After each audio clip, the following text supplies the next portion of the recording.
Rewind, your week in review, is sponsored by the Transportation Development Association of Wisconsin. Sharing one goal, enhancing the quality of life in Wisconsin through the development and maintenance of a strong transportation network. The Transportation Development Association of Wisconsin. It's how we get there. I believe united we stand, and we have common ground to find, and we're going to find it. We're not even I'm Steve Walders. And I'm J.R. Ross. This is Rewind, another look at a fascinating week in the Capitol. But first, WisconsinEye was there.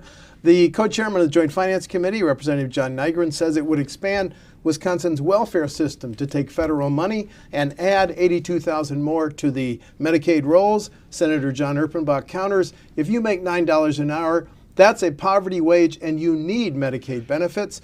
Governor Tony Evers says DNR on his watch will again trust scientists to act like scientists. And General Dunbar testifies on how the National Guard investigates sex assaults and meet the young woman who wants to be Wisconsin's first female Eagle Scout. WisconsinEye was there. Expansion of Medicaid. Your Republicans say no way. Republicans are never going to support an expansion of welfare, especially in an environment where the economy is doing very well. There's hundreds of thousands of jobs available. Addiction and other type of mental health. Should we target our dollars towards that? Yes, I think we should. And I think those are things that we can support, but just overall expansion, no. Somebody making $9 an hour doesn't qualify for Badger care. I would consider that $9 an hour poverty. Yet they don't qualify for Badger care because we're not taking the expansion of Medicaid. And to me, that's just ridiculous. What we would be concerned about, however, in this budget is that a lot of the funding for additional programs is really found through limiting the manufacturing tax credit. Penalizing the manufacturing community is just not the right way to go to raise additional funds. In addition to putting people back in place and making sure that they have a science background, we also have to, frankly, unleash their knowledge. We have scientists there for a reason, and that is to inform legislators about how science impacts their policy decisions. There's simply no place for sexual assault in the military. No place. We have a SARC, a sexual assault response coordinator, that are specially trained to get them the care they need to try to start to help them heal physically, spiritually, and mentally from that event. AB 41 can alleviate the harm caused by criminalizing sexually exploited children by prohibiting the practice of charging minors with prostitution. AB 68, SB 66, which updates our current cyberbullying statutes. Current law is intended for just email and assumes that a person is themselves. This bill corrects this in two ways. It adds a type of conduct that are not currently prohibited and expands the law's coverage beyond just email. We come before you to object to AB 76, which proposes reducing training hours needed to become a certified nursing assistant in Wisconsin. We believe that passage of this bill would reduce the quality of care in nursing homes and in home care settings. On February 1st, 2019, the Boy Scouts of America took another historic step by creating a pathway for girls to pursue the rank of Eagle Scout through the Scouts BSA program. I hope to be among the first female Eagle Scout in our state and want to be an example for other girls who come after me. Okay, last week, as we talked about, Dane County Judge Neese voided all the lame duck laws and appointments. This week it was a Court of Appeals, District 3 out of Wausau, which said we're going to stay Judge Neese's order. And I found, when you read the opinion, just two sentences. Whether laws enacted during extraordinary sessions are valid is a constitutional question of first impression. This is from the opinion from District 3. It was not necessary for Judge Neese to conclude that the legislature was more likely than not to prevail.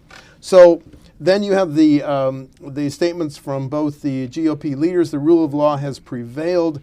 Independent judges have put a Dane County ruling on hold that was based on politics, not the law. What I find intriguing, JR, is the briefing schedule laid out by the District 3 Court of Appeals covers all the month of April. So number one, they intend to take the briefs, perhaps hold a hearing before they rule, they're not going to immediately certify what they call a case of first impression to the state Supreme Court. Your take on all this back and forth? Don't forget that while this stay put those laws back in place, there's a separate decision from Dane County judge that put other pieces of the lame duck session on hold. We'll get to that topic. So, one, I never imagined when I started covering politics 19 years ago I'd spend so much time in court or reading briefs.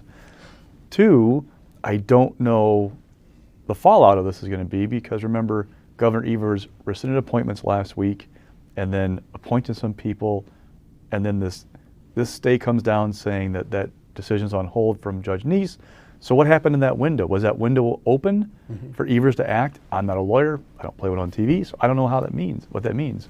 However, we are going to be in court for a while about what's happening with this, and I will bet you, not very much, that we're going to have the Supreme Court. Because if I bet you a whole lot, you want to take the bet, right? We're going to end up at the Supreme Court. We're going to end up at the issues. Supreme Court. I'm not going to take your money. And when's it going to get there? And who will be there when it goes there? Right, because Justice Abrahamson's term goes on through the summer.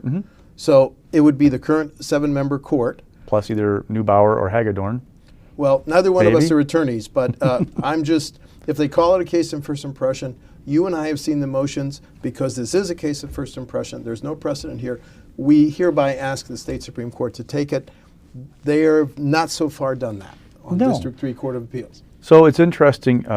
Look, Republicans have kind of joked bitterly at this point that this is how a bill becomes a law in Wisconsin, right? They pass something, governor signs it. Attorney General Schimmel, yes. Dane County judge overturns it, and then they go appeals court process. And, Voss and Fitzgerald, legislators talked about, independent judges. Well, there are 2 of those judges were appointed by Governor Walker, and they went to 3rd District Court of Appeals for a reason. Right. They thought they had a more receptive audience there than the 4th District, which includes Madison, is more liberal.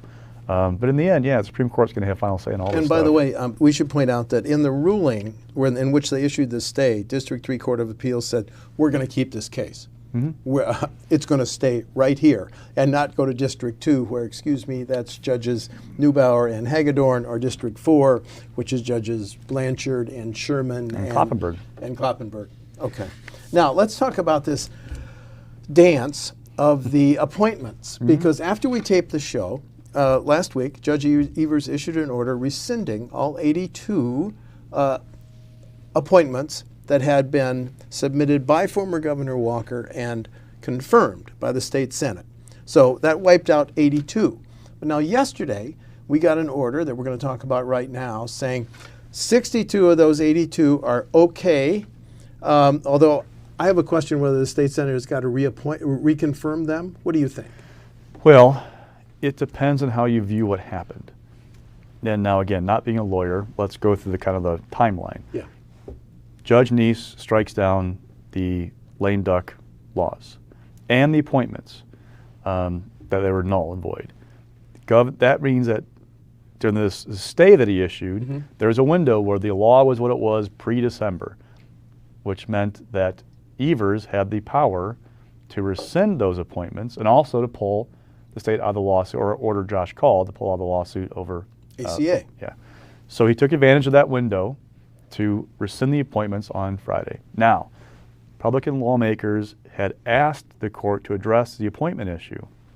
And again, I'm not a lawyer, but in reading the decision that came down the stay, I didn't see an explicit line saying those appointments are back in place. But the lawyer for Republicans argued in a letter to the Evers administration that was clear from the ruling. And again, I'm not a lawyer, so I can't say either way. But to them, that stay issued by the 3rd District Court of Appeals put everything back the way it was. That meant those appointments are back in place. So what next? I don't know. Because that letter warned Evers against doing anything to violate the order. So they're going to go back to court and ask for clarification. Are they going to file a new action? I don't know. As we sit here Friday morning, I don't have anything yet in my inbox. But that might be the next step. Well, okay, but let's focus first on the 62 that were reappointed. 67. 67. Thank you very much for the correction. Largely, those are people that regulate their part-time or volunteer jobs. They regulate physicians, nurses, optometrists, psychologists, pharmacists, dietitians, things like that. There's a member of the State Fair Board. But then you have at least one very critical appointment. And we have a 3-member Public Service Commission that regulates utilities. And the proposed Walker had wanted former DOA Secretary Ellen Nowak to have that job, but she was one of the 15 that was not reappointed, and she said it's really unfortunate because we're supposed to be an independent agency.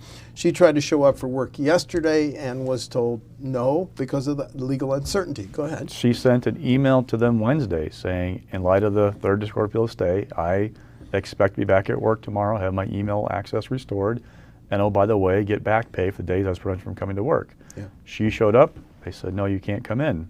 So now what? It's interesting too, Evers didn't reappoint the 2 regents that Walker put in place toward the end. That's more of a long-term thing. And then if you look at the roster of regents right now, I think I counted up one time, Governor Evers wouldn't have control of the Board of Regents through his appointees till the very end of his first term. By replacing these 2, if it holds up, he hasn't announced who he's putting there yet. Yes. It would speed up when eventually the Evers appointees constitute a majority of the Board of Regents versus the Walker appointees. And that would be significant for policy for university going forward. Fair to say, JR, at some point, some judge, some court of appeals has got to deal with these 15 who were appointed and confirmed by the Senate and then voided, rescinded by Governor Evers. Ellen told me yesterday she's looking at her legal options. Now, she also pointed out that unlike the legislature, which can pass a ballot and have taxpayers pay for it, she picked this up on her own personal expense. So there's a personal consideration there. The other thing you kind of pay attention to is the politics of this. So Governor Evers ran last fall as somebody who's going to reach across the aisle and bring people together. How does this fit with that narrative? Because Republicans are up in arms that this is another partisan move, in their words, paraphrasing, by Governor Evers. He's not working with them. It's his way or the highway. Same time, Evers said last week he'd likely reappoint most of these people, and he did, and they're Walker appointed. So is that like the bipartisan olive branch of, well, here, these guys were thrown out, I'm putting them back in as a goodwill gesture, but these 15 are the ones that I think I should have a shot at. Okay, but let's focus on Nowak for just a little bit more. She had a history of working for Republicans. She was legal counsel for the Speaker, and then she ended up, when Governor Walker was defeated, as DOA Secretary. So partisan, big R, right? Yeah, absolutely. I mean, they're all partisan appointees, the PSC. Yeah. So she also worked for Paul Farrell, county executive, I believe, out in Waukesha County. So she's long history in Republican circles. But there was a last-minute move to put her in that position because the guy who was there before was like, look, if Governor Walker's not here, I'm not interested, And they didn't want to give up that seat because if he just left, then it would give Evers the power to appoint somebody to fill out that term. By putting Ellen in place, it keeps it as a Republican appointment during the Evers administration. Right, and let's let the final word be the commentary from our Attorney General. It is only because of this extraordinary session legislation that we have all of this confusion, including those appointments. Okay. Now, there was a second, as you alluded to earlier, a second ruling by a Dane County judge on a different fact set. Judge Neese ruled, to put it bluntly, bills and appointments enacted and ratified in extraordinary sessions, not constitutional. So he limited it just to that one session. Oh, so, I understand. Yeah. But now, a second suit filed by unions came before Judge Frank Remington, who I think was a Walker appointee, and he voided some of those, and let's just walk through a couple of those. He said, unconstitutional, the requirement that legislators okay settlements of Department of Justice suits. Legislators' new authority over state agency documents also struck down. Legislators' new powers to block state agency rules. And I just want to read 2 sentences of his ruling, Judge Remington's ruling. Wisconsin's Constitution is like a keel on a great ship. In December 2018, the legislature and then Governor Scott Walker upended the balance. The time has come to right this ship of state so Wisconsin can resume smooth sailing ahead. Are we talking about this ruling later in the show because we don't know how this is going to affect the Court of Appeals and the Judge Neese ruling? Voss and Fitzgerald have vowed to appeal this decision as well, and they're separate kind of cases. The Neese decision is based on basically the operations of the legislature, whether it can call itself an extraordinary session and pass things. whether it has the power to do that. This is more of a balance of powers question. Separation of powers. He's saying basically they violated that separation by pulling things in the executive branch they should not have done. Right. So now what with this one? This is going to go on appeal at some point too. Right. Again, not being a lawyer, not going to predict what they're going to do. And the governor called it an important victory, and we'll let his quote stand there because it's going to seem to be superseded by whatever the Court of Appeals does. Yes. So it's a matter of when that appeal is filed and where they go. And again, at some point it'll all fall in front of the Supreme Court and it'll be their issue to hash out. Okay, you and I, okay, new subject. Tuesday, we're going to elect a new Supreme Court justice. The candidates are Court of Appeals Judge Lisa Neubauer, Court of Appeals Judge Brian Hagedorn. You've presided over forums or debates, so have I. So give us a quick summary of the race. This looked like it was Lisa Neubauer's race to lose 4 weeks. She had more outside backing. She seemed to be in a stronger position to replace Justice Abramson, and Brian Hagedorn had all these Republican groups abandoning him. Now we have this late fusion of cash from Republican state leadership committees, Judicial Fairness Initiative. The question is, what does that money mean? Does that money mean that there's a path for Brian Hagedorn to win, or is it kind of a last-minute effort to try and help him out because conservatives are unhappy seeing him twist in the wind? And this is why I bring this up. Traditionally, when I see spending late in a race, it's not just the last week. You come in for several weeks to burn in a message. If you see an ad campaign for just 1 week, it's harder to get it to kind of stick versus 2 or 3 weeks, right?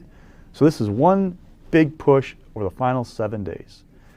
If you're going to do that route, usually you try to overwhelm the other side in spending.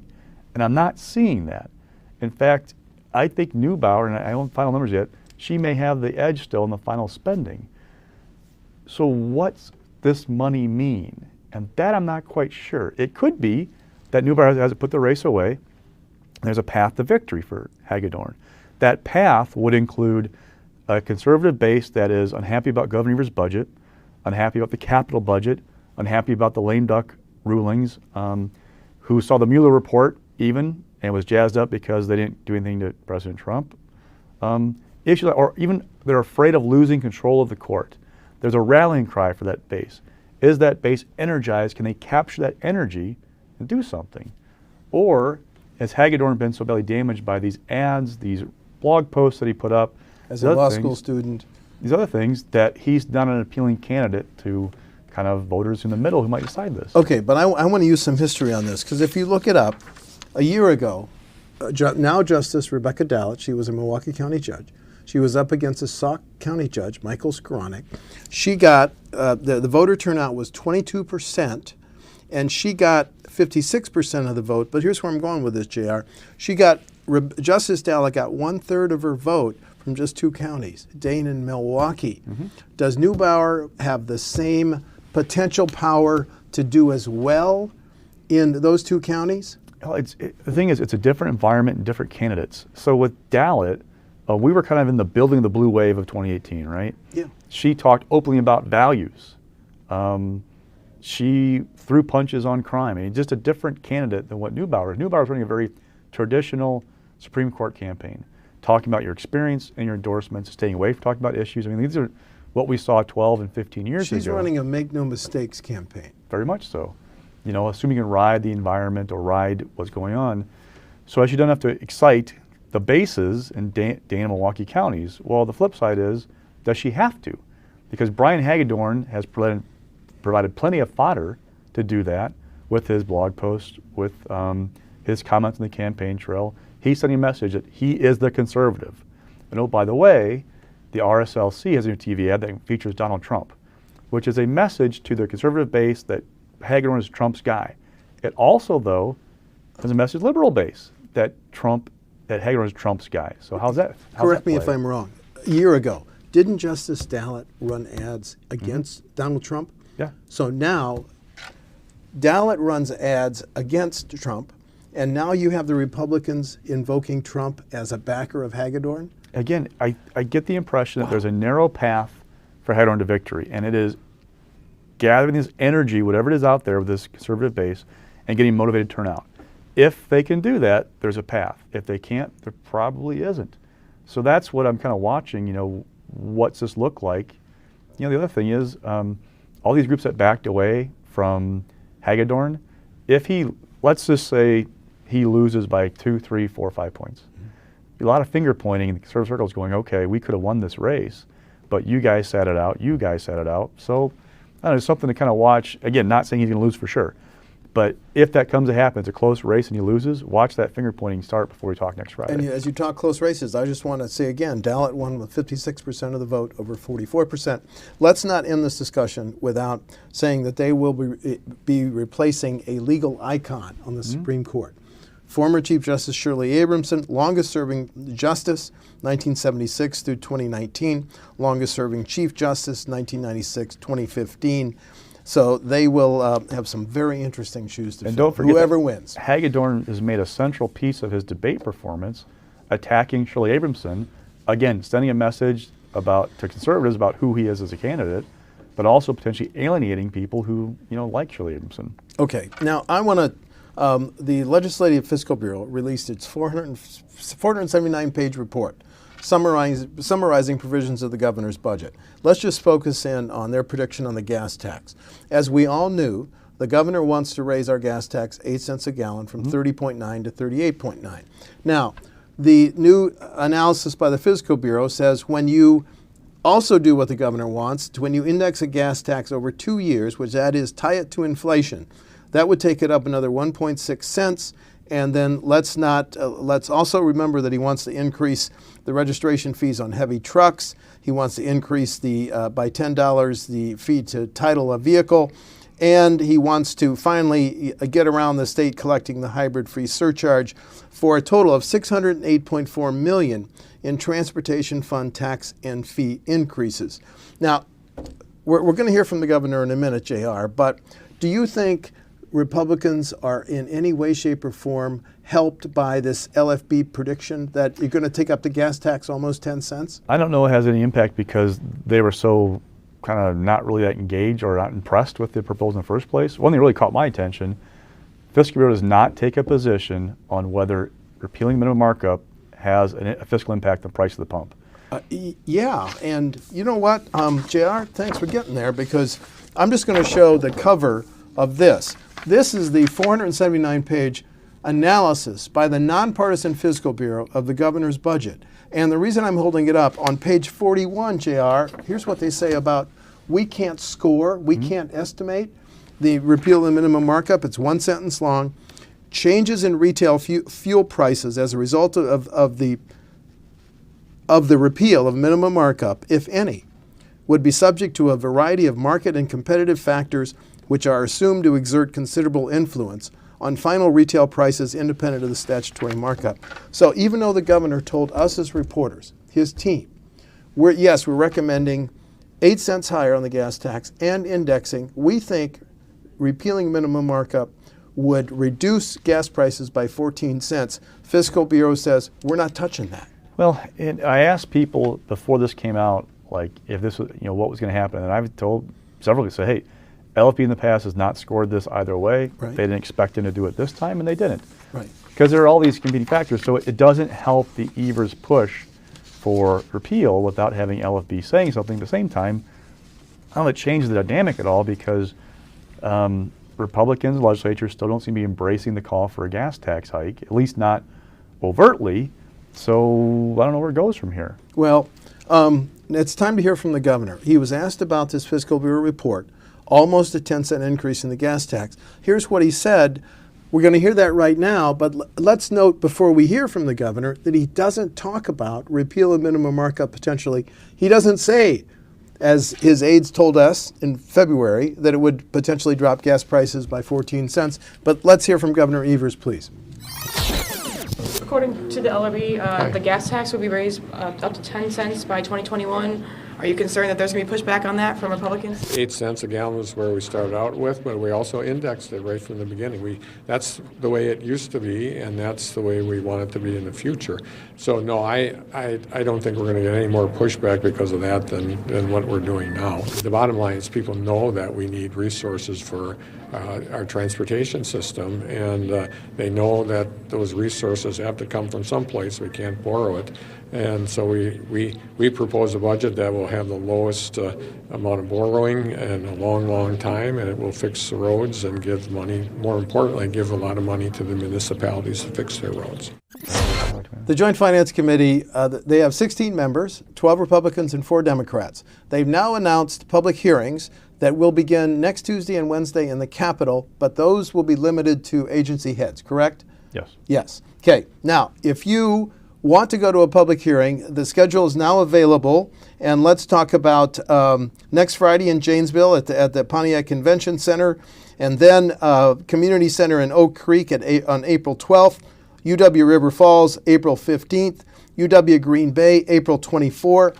All those public hearings will begin at 10 o'clock, and I again want to encourage anybody out there, if you want to access this document, 479 pages, nonpartisan summaries of the governor's provisions, go to Legislative Fiscal Bureau and then Publications, 2019-2021 budget there. Mr. Lang, we promoted your agency. Anyway, it's a good opportunity. Now, don't forget, though, with mention about the briefings next week, JFC is only having certain agency heads come in. Thank you. And encouraging the standing committees legislature to appear from other agencies, which include the UW system, one of the biggest ones in the budget, is not being asked to come before Joint Finance and testify. Right. Right. The process begins. Okay, now let's talk about your stock picks. So Supreme Court money, let's put some meat on the bone. I kind of laid out a little bit about the Supreme Court race.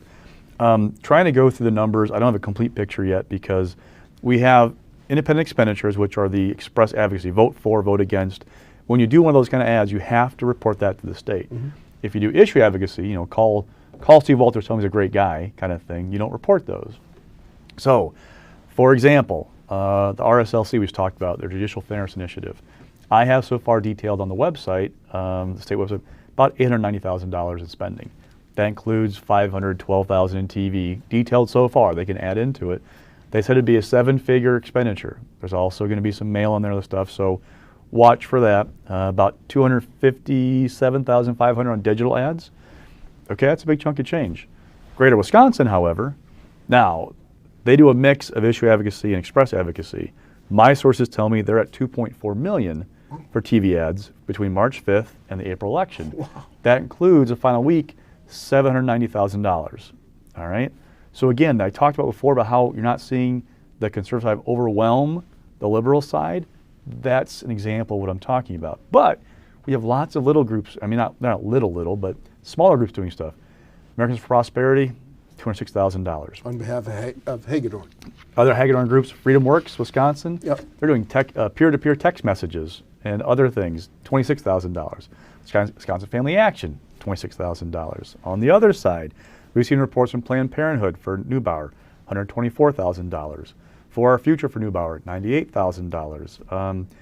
Wisconsin Conservation Voters, $100,000. So again, I don't have like a good total picture because I don't have the issue advocacy, but from what I've been able to count so far on the state website, there's more money being spent for Neubauer. So just something to kind of watch.